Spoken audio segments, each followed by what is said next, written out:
అందరికీ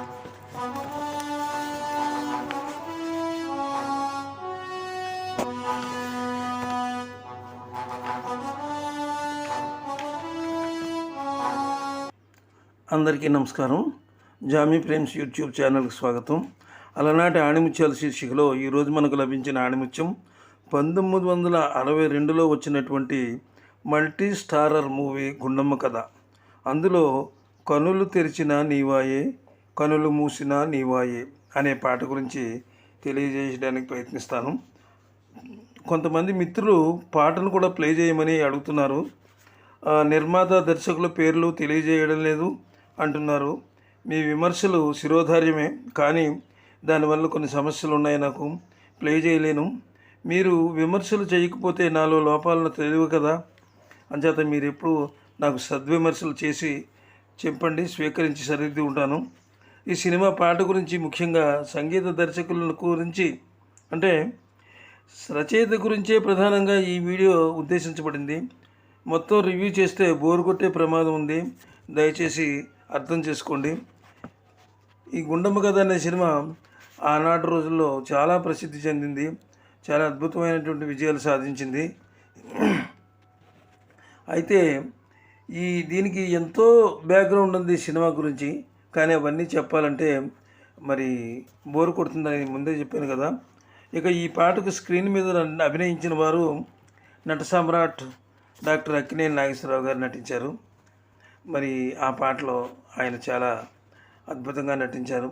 చక్కటి హావభావాలు, అలాగే అంగికాభినయం అవన్నీ కూడా నాగేశ్వరరావు గారి సొత్తు.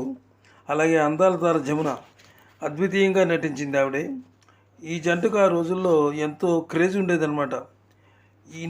దీనికి అంతటికి ముఖ్య కారకులు దర్శకులు కమలాకర్ కామేశ్వరరావు గారు. అద్భుతమైనటువంటి టేకింగ్తో ఈ పాటను షూట్ చేశారు. అయితే పాట రాసిన వారు మీకు ఎన్నో సినిమాల్లో ఆయన తెలుసు, పింగళ నాగేంద్రరావు గారు. ఆయన పద్యానికి నేపథ్యం, పాటకు ఆలంబన. ఆయన అంటే ఆయనలో సంఘర్షించే భావోద్వేగాలను సరైనటువంటి రూపకల్పన చేసి సామాన్యులు కూడా అర్థమయ్యేలా పాటను రాస్తారు పింగళ వారు. ఇక ఈ పాటను ఆలపించిన వారు ఘంటసాల మాస్టారు. అలాగే ఘంటసాల మాస్టర్ గురించి, ఆయన గాత్రం గురించి మనం చెప్పేదేం లేదు. ఆయన గాత్రంలో అన్నీ పలుకుతాయి. అంతటి మహానుభావుడైన ఆయన గురించి ఎక్కువగా మనం చెప్పక్కర్లేదు. అయితే గాన కోకిల సుశీలమ్మ గారు ఇద్దరు కలిసి ఈ పాటను ఆలపించారు. చాలా అద్భుతంగా ఈ పాట వచ్చింది. ఇక సంగీతం విషయానికి వస్తే కనుక ఘంటసాల మాస్టారే చక్కని సంగీతం ఆయన ఇందులో గానం చేశారు, ఘంటసాల గారు. అలాగే సంగీతం కూడా ఆయనే సమకూర్చారనమాట, సరస్వతి పుత్రులైన. ఈ పాటకు ఆయన తీసుకున్నటువంటి రాగం ఏమిటంటే, చాలా అద్భుతమైనటువంటి రాగం తీసుకున్నారు ఆయన. అంటే అది 2-3 బాణీలతో ఉంది. ఆ బాణీలు కొంచెం కష్టమే చెప్పడం కోసం, అందుకని దయచేసి క్షమించండి. ఆ డిజైన్ చేసిన బాణీలు నేను చెప్పలేకపోతున్నాను. దయచేసి ఈ సినిమా ఆ రోజుల్లో 17 కేంద్రాల్లో 100 రోజులు ఆడింది. విజయవాడ దుర్గా కళామందిర్లోనే సిల్వర్ జూబ్లీ చేసుకుంది. నమస్తే.